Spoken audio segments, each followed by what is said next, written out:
Bom dia a todos, bom dia a todas. Bom dia para você que nos assiste pela TV UFMA no Maranhão e pela Pop TV em Sobradinho e Porto Alegre. Sejam todos muito bem-vindos e bem-vindas a mais um ICL Mercado Investimentos. Hoje, segunda-feira, é dia de conhecer as perspectivas do mercado para os nossos indicadores macroeconômicos e para a nossa bolsa. Então, vamos passar por esses termômetros, vamos ver também como é que ficou aí a arrecadação no mês de julho e vamos passar aí também por outros pontos importantes, vamos repercutir um pouquinho do que foi o Jackson Hole na semana passada e como isso pode influenciar aqui o Brasil, como é que também ficou o monitoramento do CME Group, que mede ali as expectativas para as taxas de juros dos Estados Unidos depois da sexta. Mas antes de tudo isso, eu vou dar bom dia para o André. Bom dia, André, como você está? Bom dia, Débora. Bom dia a todos os nossos telespectadores. Segunda-feira é dia de a gente saber como o mercado financeiro passou o fim de semana, se ele está empolgado. E não parece que está muito empolgado, não. A gente vai explicar aí a narrativa que ele está criando aí, que ele está se esforçando para vender aí. E já garantir uma alta da Selic aí nas próximas semanas. A gente vai falar também da arrecadação fiscal, que, pasmem, aumentou de novo aí. Será que é porque aumentou também a renda das pessoas, então as pessoas estão gastando mais? Vamos explicar isso aí daqui a pouco. Mas vamos passar para a agenda, que tem muita coisa para falar no dia de hoje. O que o nosso telespectador deve esperar no dia de hoje, Débora? Bom, hoje de manhã, às 5 horas da manhã, já saiu lá na Alemanha o índice de sentimento das empresas de agosto. Esse índice ficou um pouquinho abaixo do esperado, não surpreendeu, então a gente já tem uma Europa, né, bolsas europeias já reagindo a esse dado, por mais que a gente tenha tido todo aquele otimismo na sexta-feira no Jackson Hole e as bolsas por lá já estavam fechadas. Hoje o sentimento ali das empresas, o sentimento do empresário da Alemanha acabou minando um pouco esse otimismo. Então, por lá as bolsas estavam mistas, mas predominantemente em queda, justamente por esse índice de sentimento. Aqui no Brasil, a partir das 8 horas, a gente começa a ter várias divulgações de dados importantes. Então, a gente tem a sondagem do consumidor de agosto, medição da FGV. A gente vai trazer para vocês amanhã esse dado. Boletim Foco saiu às 8h25 também, vamos repercutir aí com vocês hoje, vamos ver como é que ficaram essas expectativas, mas já adianto, teve piora das expectativas de novo e a nota imprensa de setor externo do Banco Central. Então, aquela nota que mostra ali quanto ficou de investimento direto no país, como é que ficou a nossa balança comercial, tudo isso saiu às 8h30. 9h30 da manhã, encomendas de bens duráveis nos Estados Unidos, dado que pode ficar um pouquinho aí no foco pela questão da atividade econômica dos Estados Unidos. Às 15h a gente tem balança comercial semanal e 10h30, aqui dado importante que sai à noite, que vai acabar mexendo com os mercados amanhã, lucro industrial da China de julho. Então vamos ver se o setor industrial mostrou algum fôlego, mostrou algum comportamento diferente na China e isso tem bastante potencial para mexer com as nossas bolsas amanhã, principalmente nos setores mais ligados às commodities. E no Reino Unido, hoje os mercados ficaram fechados porque por lá é feriado. Então aquele sentimento da Europa que eu falei no começo, também tem um pouco aí da liquidez mais reduzida devido a esse feriado no Reino Unido. Então hoje uma agenda até com bastantes indicadores aqui do Brasil e a gente vai passar pelos principais entre hoje e amanhã. Vamos então agora já para a nossa abertura de mercado, aí, aquela notícia que a gente sempre sugere para vocês aí, que vai falar justamente o que aconteceu, o que está para acontecer, o que pode influenciar aí os mercados. Mas essa semana aí muito marcada pelas falas do Jeremy Powell, por tudo que aconteceu em Jackson Hole. Também teve tensão aumentando aí no Oriente Médio e as bolsas asiáticas, cada um foi para um canto por causa disso, né? Exatamente, elas ficaram divididas, cada uma reagindo aí a um ponto. Então a gente não teve um movimento em bloco como poderia ter, ali um movimento de alta em bloco, como a gente viu em Nova York na sexta-feira. Sexta-feira as bolsas por lá subiram majoritariamente e o nosso Ibovespa também. Nosso Ibovespa que tinha sofrido uma correção mais dura na quinta-feira, na sexta-feira foi tomado por esse otimismo geral aí que veio principalmente depois do Jackson Hole e acabou indo na esteira de Nova York para o terreno positivo. Lá na Ásia, algumas bolsas reagiram a isso também. Então o mercado ficou dividido, parte do mercado reagindo a esse otimismo vindo de Nova York, vindo ali das perspectivas de queda nos juros dos Estados Unidos e parte do mercado asiático reagindo também às tensões que estão aumentando ali no Oriente Médio com os ataques mútuos que a gente viu acontecer no final de semana. Então, essa incerteza também para onde vai essa tensão geopolítica, se ela vai se acirrar ou não, acabou pesando no sentimento da Ásia. E por lá a gente ainda tem um fator local, que foi a China, não tão local porque a China acaba refletindo em outros países também, questões ligadas à China, mas aquela manutenção de juros de outras taxas. Então, na semana passada a gente teve aquelas taxas de referência, que normalmente são do setor imobiliário, sendo mantidas, e outras taxas ligadas aí, referências de empréstimo, também foram mantidas na China nessa madrugada. Então, isso acabou mexendo mesmo com o sentimento, as bolsas não foram numa direção única e acabaram mistas, como a gente sempre fala aqui. Eu separei para vocês o Nikkei 225 como exemplo, então vou colocar aí na tela o comportamento do Nikkei hoje. Nikkei é o principal índice de ações japonesas e a gente vê aqui que ele caiu 0,66%, inclusive foi uma das bolsas que mais caíram aí na Ásia nessa manhã. E por que o Nikkei 225 não seguiu ali o otimismo de Nova York, que é o movimento mais esperado de Nikkei? Nikkei sempre fala aqui que é bem sensível a essas movimentações de juros nos Estados Unidos, é bem sensível a notícias que vêm do Ocidente no dia anterior. A gente teve uma questão cambial, eu sempre falo também que o Nikkei é bem sensível a questões cambiais, porque muito do índice é composto por ações exportadoras. E a gente teve uma questão cambial que acabou desfavorecendo as exportadoras nessa manhã. Então, com as exportadoras aí não tão favorecidas pelo movimento do iene nessa madrugada, Nikkei 225 acabou aprofundando a queda aqui, então caiu 0,66%. Aquele movimento, né, de desvalorização do iene acaba favorecendo as exportadoras. Se a gente tem um movimento de valorização do iene, justamente porque as taxas de juros dos Estados Unidos estão com perspectiva de queda, e com isso as moedas se valorizam frente ali ao dólar, né? Então aqui no caso a gente está até falando de um par de dólar, a gente tem esse movimento não tão beneficiado aí para as exportadoras. Então a gente tem esse peso puxando o iene para baixo, além de toda a incerteza que eu já expliquei do Oriente Médio e o fator puxando para o outro lado, que foram as taxas de juros arrefecendo nos Estados Unidos. Então o Nikkei hoje caiu 0,66 e o Xangai Composto a gente vê na abertura de mercado. Vamos agora para o Brasilzão, porque saiu o relatório Focus. Segunda-feira é dia de a gente saber o que o mercado passou aí fim de semana, o que ele está querendo da vida, né? E você vê que o mercado continua tentando emplacar a sua narrativa, né? Porque você vai ter agora uma troca de ministro, uma troca de presidente do Banco Central, e o mercado está de olho nisso, inclusive, e está também justificando aí, já está preparando o terreno para que você tenha uma alta da Selic. Não mostra ainda no relatório Focus, mas a gente está ouvindo aí um monte de player, um monte de agente econômico importante aí já falando, aí, quase que como dado, né, o aumento da taxa Selic aí na próxima reunião, mesmo isso ainda não aparecendo aí no relatório Focus. A gente tem aqui a arte para mostrar para vocês o que o relatório Focus está mostrando, né, está prevendo para esse ano, e a gente vai mostrar aqui certinho para vocês agora. Primeira coisa, o relatório Focus aumentou consideravelmente o PIB esperado para esse ano, um aumento do PIB. Então, se espera agora um aumento de 2,43, que é um aumento aí mais próximo, inclusive, se a gente for pegar em relação a semana passada, que estava de 2,23. Então, um aumento de 0,2 pontos percentuais é muito para uma única semana. Então, a narrativa a economia está crescendo, mas está crescendo demais. E isso vai gerar uma maior inflação. Então, é por isso que eles aumentaram também a inflação para 4,25%. E a gente ainda tem fatores cambiais pressionando a inflação, 5,23%. Então, não vai ter jeito. A gente vai ter que aumentar a inflação. Não está ainda mostrando um aumento na inflação, mas a gente está ouvindo aí um monte de player, um monte de dirigente, de presidente de banco aí, já falando abertamente aí sobre a necessidade de aumento da taxa Selic na próxima reunião, para conter esse crescimento tão elevado da economia. A economia está crescendo muito na visão deles aí, o que eu discordo, mas tudo bem, né? Então, até porque se a gente está com um problema inflacionário, o problema não é vindo do crescimento econômico, tem a sua parcela sim de crescimento econômico, mas é um resultado completamente natural que você, com um país tão desigual ainda, quando cresce, você gera um pouco de inflação.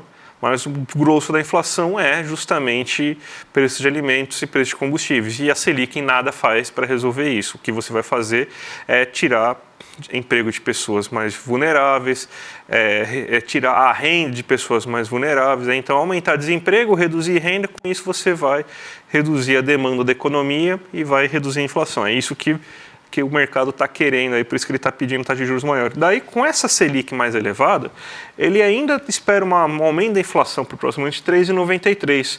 Só que você vê, uma atividade econômica menor já está caindo para 1,86, ou seja, os efeitos da Selic mais elevada vão fazer com que o crescimento econômico seja menor, mas dentro do que a economia brasileira aguenta, né? Sem um desemprego tão alto, tem um desemprego tão baixo assim, que o Brasil não aguenta esse desemprego tão baixo, essa é a visão do mercado, tá?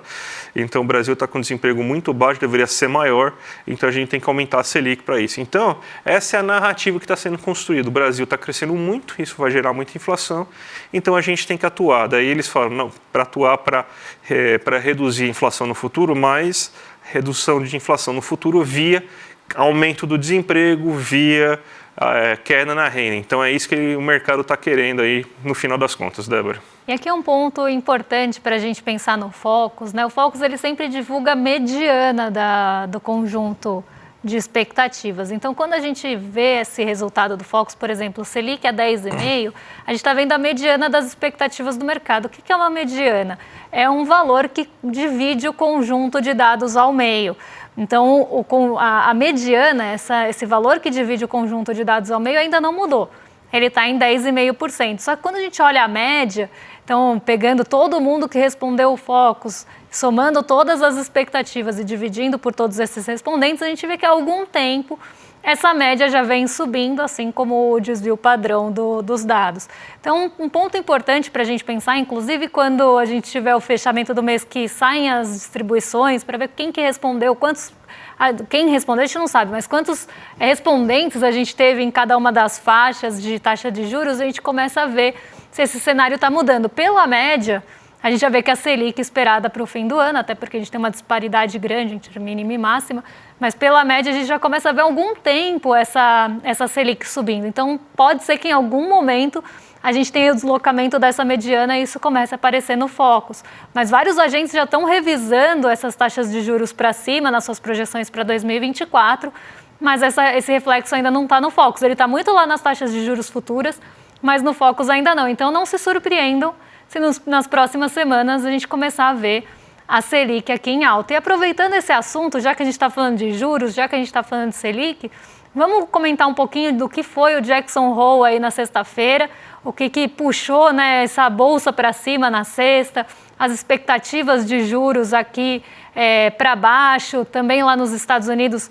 Os juros acabaram arrefecendo, as treasuries, famosas treasuries que eu falo sempre aqui, o rendimento dos títulos de dívida dos Estados Unidos ali, os títulos pré-fixados caíram bastante na sexta e muito disso veio da confirmação, a gente até passou rapidamente por isso na sexta, até porque o Jackson Hole estava acontecendo enquanto o programa estava acontecendo, mas aqui a gente já tem o fechamento do simpósio e a gente vai trazer esses principais pontos. O que ficou aí em destaque, a grande estrela, né, do simpósio de Jackson Hole foi a fala do Jerome Powell na sexta-feira, que sinalizou sim para esses cortes de juros. Ele até fala, chegou a hora de baixar os juros. Então o Fed, o Banco Central dos Estados Unidos, já está com essa discussão do corte de juros em setembro, mas agora a incerteza é outra. A gente sai do dia da marmota 1, que era justamente aquele dia da marmota de cortar ou não cortar juros, que a gente está desde o ano passado, desde praticamente novembro do ano passado nessa novela, de quando vai acontecer esse primeiro corte na taxa de juros dos Estados Unidos. E agora a gente vai entrar no dia da marmota 2, que é o quanto vai ser cortada a taxa de juros no ano, então na somatória ali de todos os cortes, e quanto a gente tem de corte nessa primeira reunião.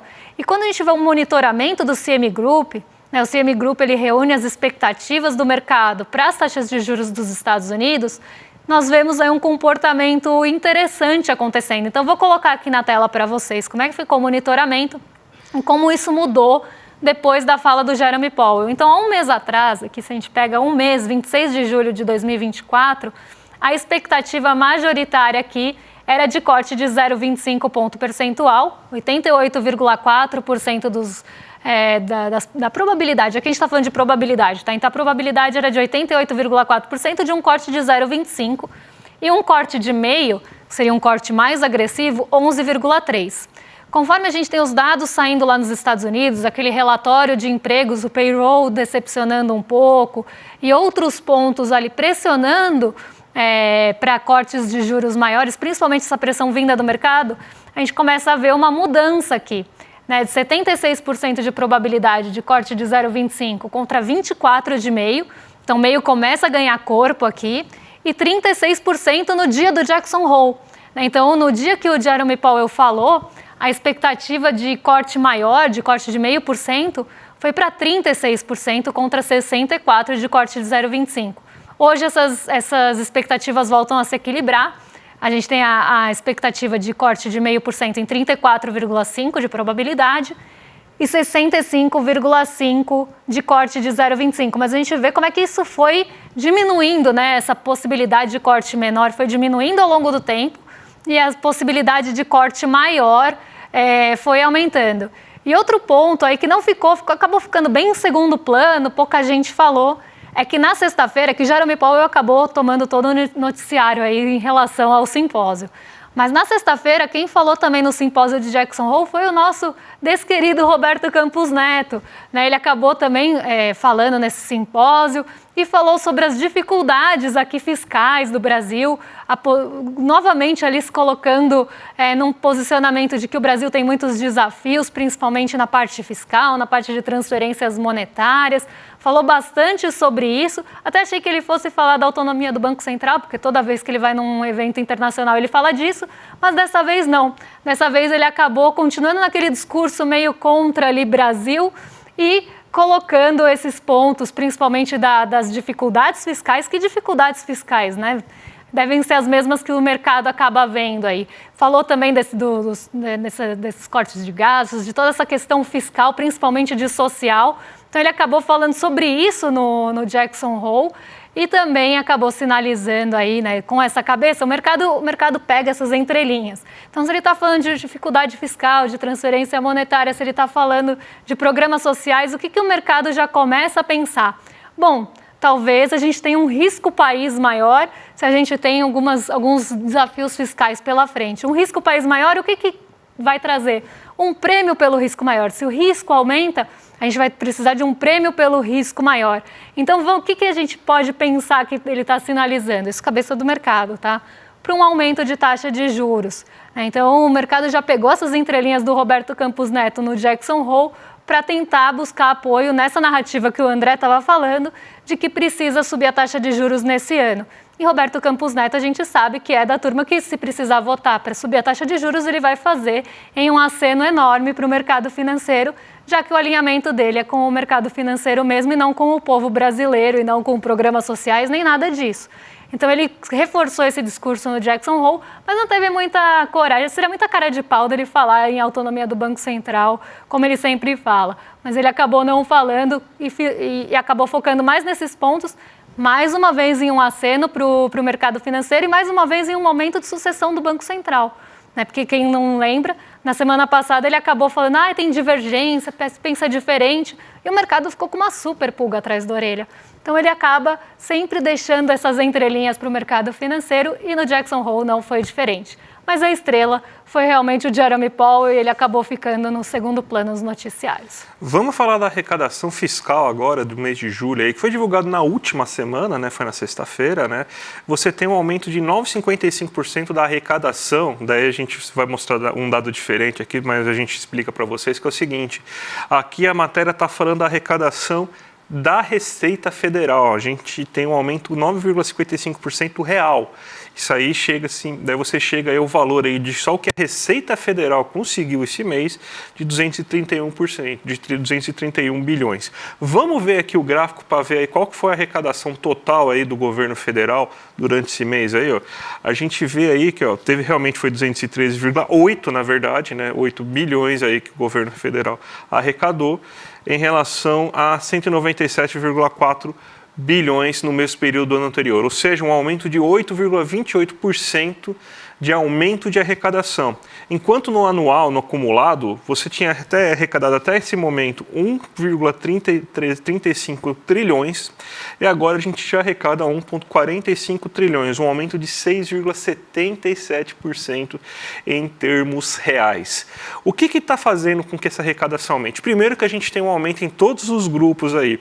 A gente tem aumento na arrecadação que a gente vê no setor de serviços, na arrecadação que a gente vê na indústria, na arrecadação que a gente vê no comércio, principalmente na massa salarial que está mais contribuindo para isso, e até nas importações a gente está vendo arrecadação.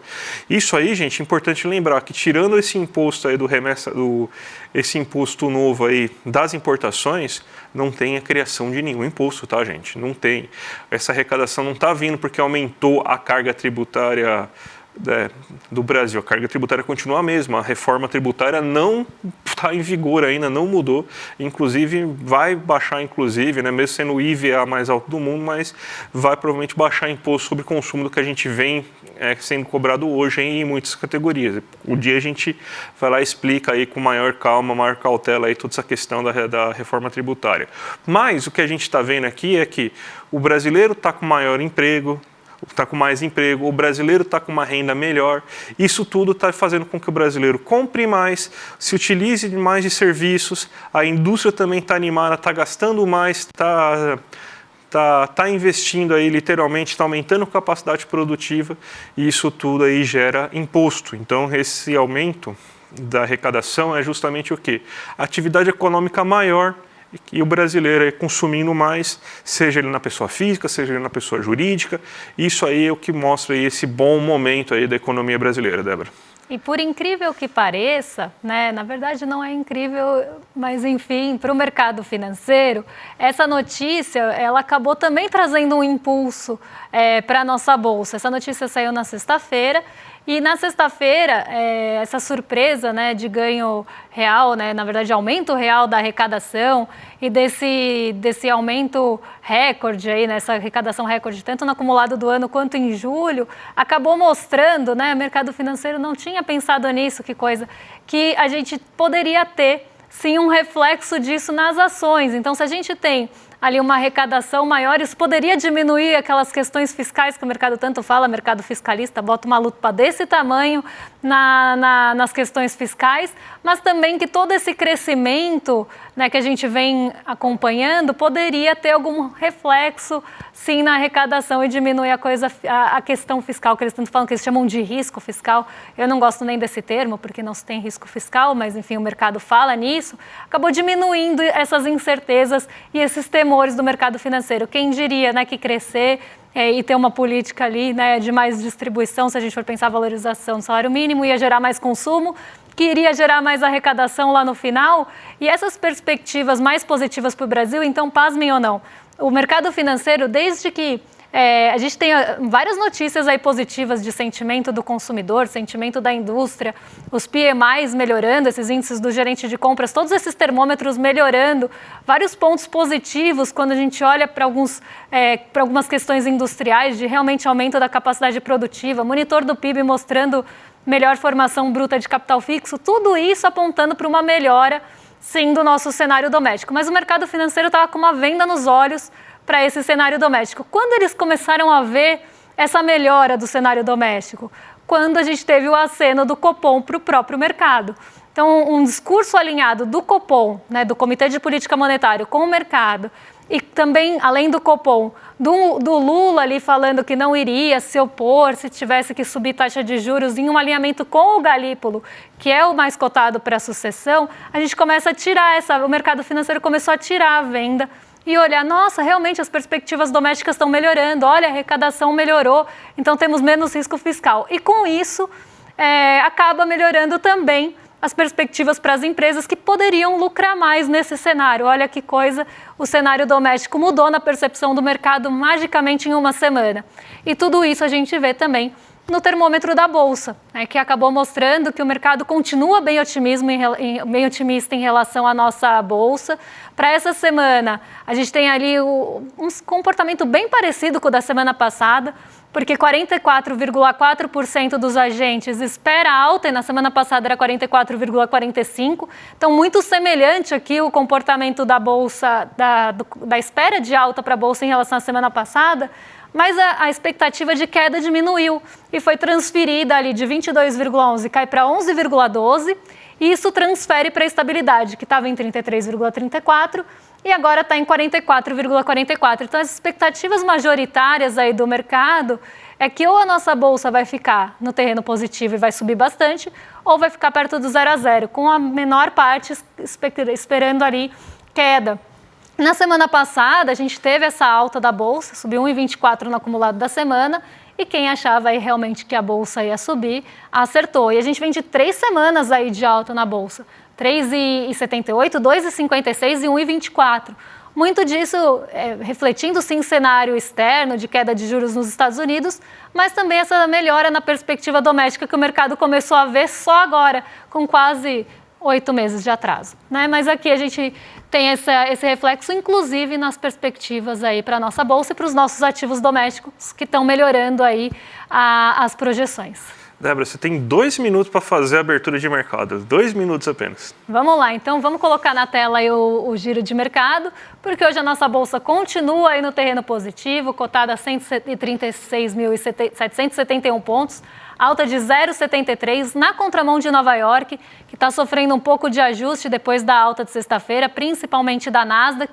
A Nasdaq acabou liderando as altas na sexta-feira. Hoje as bolsas nova-iorquinas sofrem esse ajuste, mas a gente não. E por que a gente não está sofrendo esse ajuste? Um primeiro ponto aqui vem do minério de ferro. O minério de ferro subiu mais de 3% em Dalian, na China, o que poderia dar suporte e reforço para as ações ligadas à mineração e à siderurgia, o que já era um ponto positivo para a abertura de hoje. Outro ponto é justamente o petróleo Brent. Tá? O petróleo Brent estava subindo desde antes da nossa abertura aqui, então já se pintava esse cenário positivo também para as ações ligadas ao petróleo, justamente questões mais voltadas à oferta sendo pressionadas pelas tensões geopolíticas no Oriente Médio, já que boa parte da oferta do petróleo vem de lá, mas também algumas questões em relação à demanda, né, da commodity. Então, questões ligadas a Estados Unidos e possível maior demanda pelo petróleo puxaram o preço do petróleo Brent para cima desde o fim da semana passada. Hoje continua em alta, e o que também dá reforço para nosso Ibovespa, sabendo que nosso Ibovespa tem grande parte do peso, aí, se a gente for somar as três, né, Petrobras, 3,4 e a Vale, nós temos quase 30% do Ibovespa. O nosso DI futuro sobe hoje, o nosso DI futuro ele está estável hoje na contramão das treasuries, que caem 0,16%, ainda na esteira do discurso do Jerome Powell, e o dólar sobe hoje mesmo com o apoio das commodities. A gente poderia ter, inclusive, um movimento de queda do dólar por conta da alta do preço das commodities, mas não é o que a gente está vendo, mesmo com queda ali das treasuries, e um movimento também um pouco mais de ajuste aí. Como a gente furou o piso dos 5,50, agora a gente deve ficar orbitando por um tempo esses 5,50. Então aqui hoje o dólar sobe mesmo com o preço das commodities em alta.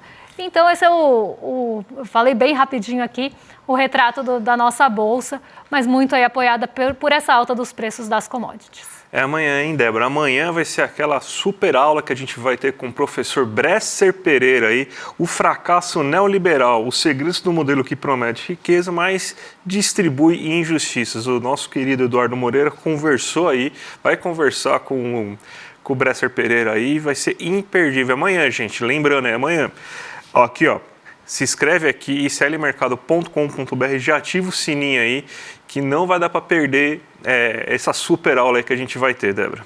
E agora vocês ficam, né, depois de vocês se inscreverem aqui em iclmercado.com.br, vocês ficam com o Rolê ICL na sequência, com o William Deluca e o Guga Noblar, e a gente volta amanhã para trazer os principais pontos que vão mexer com o nosso mercado, com o nosso bolso, e eu falo aí como é que ficou a confiança do consumidor, que ficou de hoje para amanhã. Um beijão e até lá! Até mais, gente. Tchau, tchau. É amanhã, turma, nossa aula com o super professor Bresser Pereira, ele que também está lançando um livro novo e vai nos falar sobre o fracasso do modelo neoliberal. Uma aula exclusiva, inédita e imperdível. Se você não está inscrito ou inscrita, clica no botão aqui embaixo, saiba mais, para não perder uma aula que não tem replay. E se você já está inscrito, fica atento no seu e-mail, que é lá que vai chegar a confirmação. E também, amanhã, perto da aula ali, o link para você poder clicar e entrar na sala de espera e assistir com a gente, tá bom? Vai ser maravilhoso e só o Instituto Conhecimento Liberta poderia trazer isso para a gente. Um abraço e até amanhã.